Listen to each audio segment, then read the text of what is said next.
Hey everybody, today we are jumping into the book of Micah. Micah is one of my favorite prophets. He gets to the heart of the matter. Micah is a prophet who was roughly a contemporary of Isaiah. So he is preaching during both the time of the kingdom of Israel and Judah. They still kind of both exist. And he has a word to say against both of these nations. And so when we see Samaria being mentioned, that's the capital of the northern kingdom of Israel, and Jerusalem is the capital of the southern kingdom of Judah. So this is a time of relative stability, at least for the southern kingdom. The northern kingdom still exists. They're starting to kind of feel the pressure of Assyria coming against them, but things are still okay. This is kind of earlier in the prophetic period.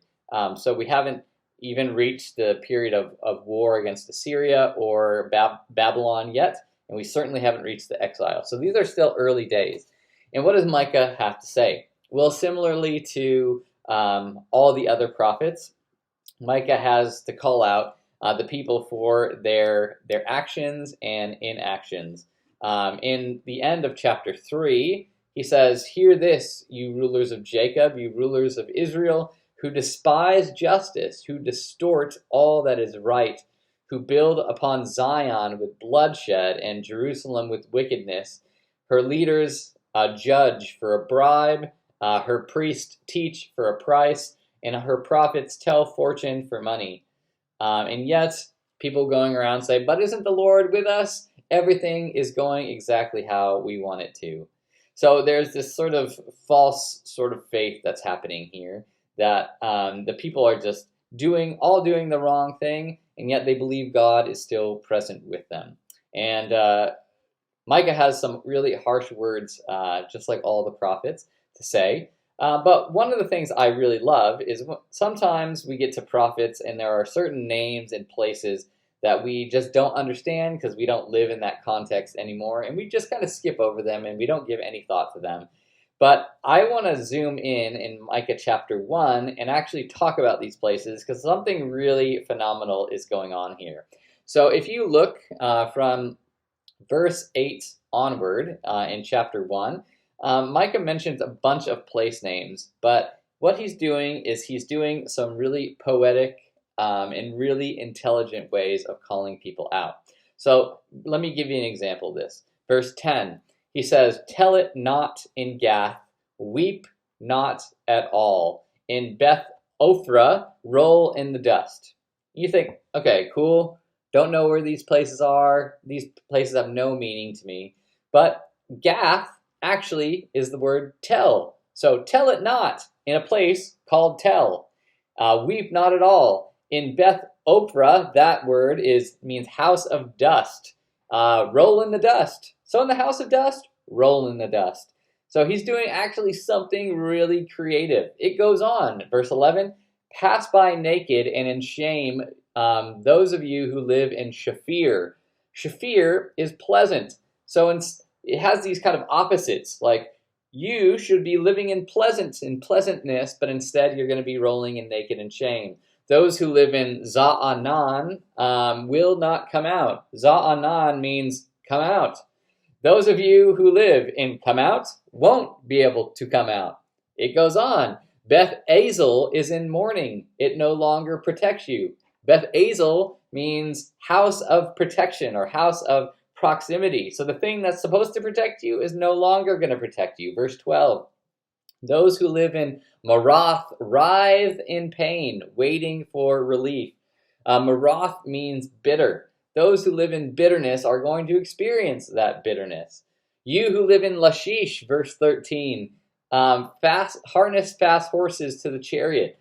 Lachish is a word that means impregnable. And so people who are living in this city that you think is impregnable, nothing's going to get to you, guess what? Get your horses ready and get out of there. It goes on, verse 14, "Therefore you will give parting gifts to Moresheth Gath." Moresheth Gath means the inheritance of Gath. So it's a place where you are going to receive an inheritance, but instead, he says, instead you're going to give your inheritance away to this place where you should be receiving it from. The town, verse 14, of Akzib will prove deceptive. Akzib means deception. The town of deception will prove deception. Verse 15, I will bring a conqueror against you who lives in Marishah. That is the word for conqueror. I will bring a conqueror against you who live in Conqueror. The nobles who live in Israel will flee to Abdullam. Abdullam means to turn aside. You will turn aside to the place called turn aside. And so these words aren't just random towns. And this is true of every part of the Bible that has place names or people names. That back then, these names were not just like towns or people, but they had significance.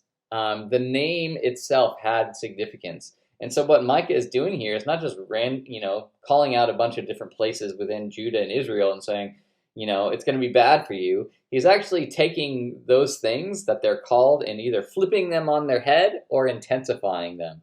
And this is just a really cool poetic way of kind of hitting close to home for people.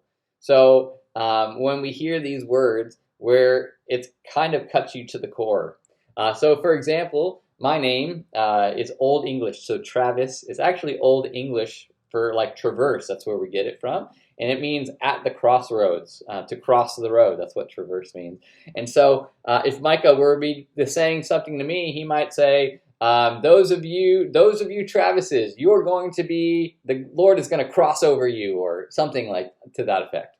And so this is really taking these abstract kind of big picture concepts and bringing them very close to home for people. It's this really cool, creative way that Micah here is using the places that people live to kind of turn around or intensify what God is going to do in those places.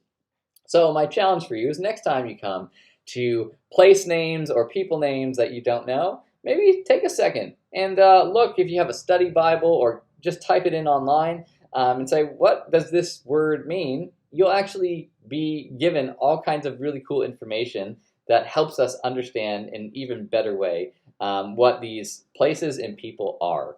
So we'll jump into the next few chapters of Micah next week, but I'll leave you with that and we'll see you later. Bye.